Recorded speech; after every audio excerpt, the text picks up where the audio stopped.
So நியூசிலாண்டில் இந்த ஒரு system இருக்குது. என்ன சிஸ்டம்னா, யாருமே யாரையும் கண்ணா பின்னான்னு ஓவர்டேக் பண்ணி போக மாட்டாங்க. இப்போ இங்கே போட்டிருக்கு பாருங்கள், பாசிங் லைன் 400 மீட்டர் ஹைட்னு போட்டிருக்கா. இப்போ அந்த பாசிங் லைன் வரும், அங்கே வந்தோடனே ஸ்லோ வெஹிக்கல்லாம், இப்போது நான் ஸ்லோவாக தான் போகிறேன், நான் லெஃப்ட்டில் ஒதுங்குறேன் பாருங்கள், நான் லெஃப்ட்டில் இண்டிகேட்டர் போட்டு ஒதுங்கோடனே ஸ்பீடாக போகிற வெஹிக்கல்லாம் ரைட்டில் பாஸ் பண்ணிடும் பாருங்கள். கீப் லெஃப்ட் அன்லெஸ் பாசிங் போட்டிருக்கா.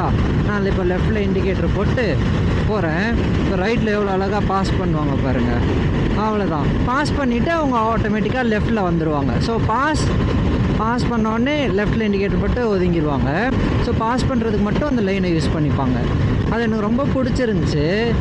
ஏன்னா நம்ம ஊரில் இதெல்லாம் சாத்தியமானு தெரியல, இதை பண்ணுவாங்க. ஆனால் யூஸ்வலாக பாசிங் லைன் இல்லைனாலும் ஓவர்டேக் பண்ணலாம். இது மாதிரி டபுள் சாலிட் எல்லோ லைன் இருக்குது பாருங்கள், அந்த மாதிரி டபுள் சாலிட் எல்லோ லைன் இருந்தால் பாஸ் பண்ணக்கூடாது. அந்த இடத்துல யாரும் பாஸ் பண்ண மாட்டாங்க.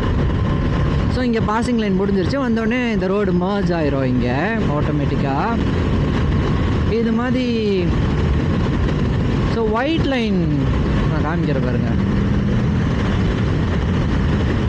ஸோ இந்த இடத்துலலாம் நம்மளால் பாஸ் பண்ண முடியாது, பாஸ் பண்ணக்கூடாது, முடியாதுன்னு இல்லை, கூடாது. ஒயிட் லைன் இருந்தால் பாஸ் பண்ணலாம். ஆனால் 100 மீட்டர் விசிபிலிட்டி இருக்கணும். 100 மீட்டர் தூரம் யாருமே ஆப்போசிட்டில் வரணுன்னா நீங்கள் பாஸ் பண்ணலாம். ஆனால் மோஸ்ட்டாக அந்த பீப்புளெலாம் யாருமே நம்மளை கட் பண்ணி போக மாட்டாங்க, நம்மளை டெயில்கேட் பண்ண மாட்டாங்க.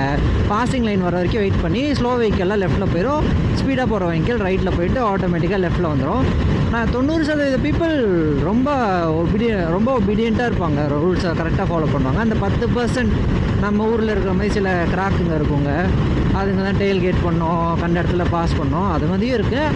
ஆனால் 90% பீப்புள் பண்ணுறதுனால ரொம்ப பீஸ்ஃபுல்லாக வண்டி ஓட்டலாம், ஸ்ட்ரெஸ் இல்லாமல். யாரும் நம்மளை வந்து இடிச்சிருவான், நடுவில் எவனா வந்துடுவான்னு பயம் இல்லாமல் ரொம்ப நிம்மதியாக வண்டி ஓட்டலாம். அதனால தான் எனக்கு நியூசிலாண்டில் வண்டி ஓட்ட ரொம்ப பிடிச்சிருக்கும்.